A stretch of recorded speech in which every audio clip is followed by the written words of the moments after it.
Every day we're hearing about new schools and communities who desperately require a localised food solution as the fresh produce available is inaccessible, inedible and unaffordable. The problem has become so bad, it's been the topic of 3 federal government inquiries, the latest of which was being launched in May 2020, and since then has only been exacerbated by COVID. Food Ladder has been formally named by the Australian Government as a program to address this crisis. Australians who are Indigenous, live remotely, or come from lower socioeconomic backgrounds are 3 times more likely to develop chronic disease. Type 2 diabetes, which has no cure but is preventable with a healthy diet, is 10 times higher amongst Indigenous children than anywhere else in the world. Poor nutrition, impacted by vegetable intake, is one of the 4 major behavioural factors for chronic health disease. Time and time again, teachers lament that their students can't focus in class because they're surviving on sugary foods and junk food. These young people are missing out on their education and will struggle to secure a job as a result. At Food Ladder, we're actioning this through a 2-pronged approach. Firstly, through the expansion of our larger Food Ladder system in Katherine and the NT, which we grow fresh produce and distribute to community stores. And secondly, via the rollout of purpose-built hydroponic greenhouses to Indigenous and remote schools across Australia, of which we've rolled out 9. Our keys to success have been the development of wraparound support that enables the school or community to drive the design and outcomes of their project, as well as a suite of educational resources. Schools have access to our online learning platform, which houses over 140 educational resources, including STEM-aligned curriculum, recipes, recipe content, food processing, social enterprise resources, and is really a one-stop shop for all things in-ground and hydroponic growing.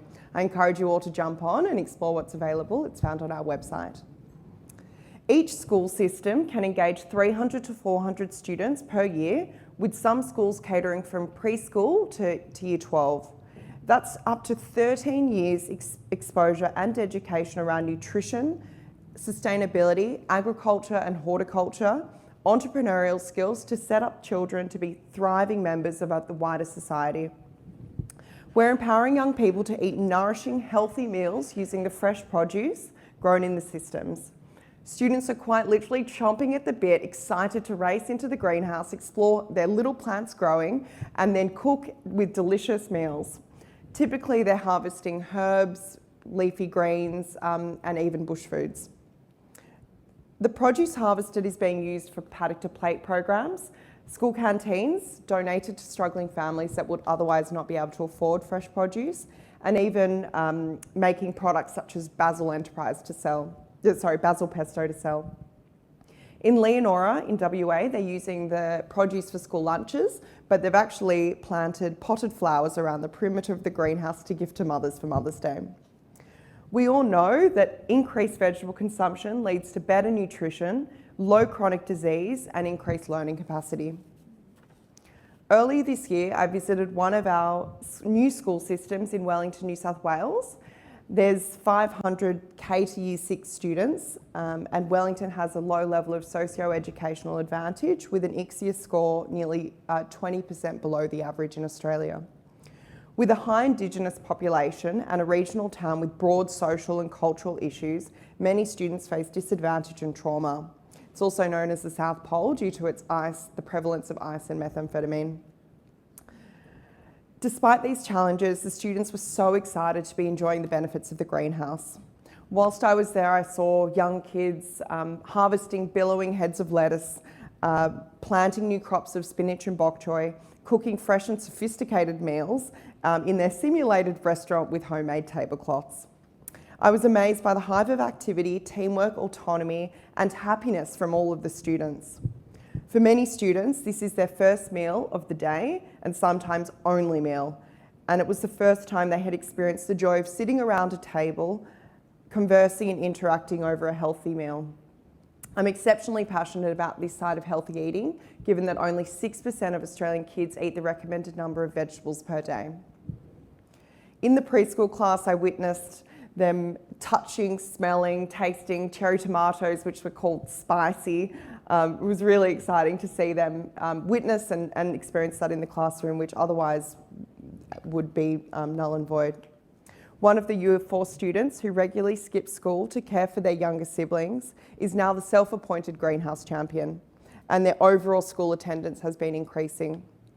Many of Wellington's disengaged students or students with behavioural issues flourish in the greenhouse, and some students only attend on the kitchen garden day.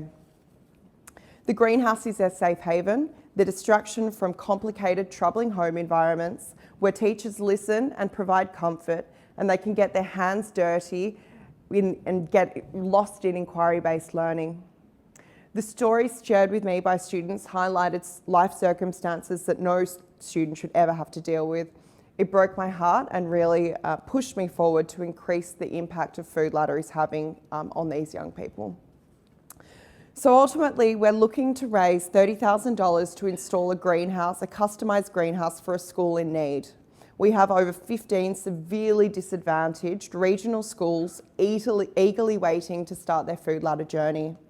Every pledge you make will bring us closer to our goal of delivering a new community-based, food-growing social enterprise that delivers education and health outcomes and employment pathways to disadvantaged Australian schools.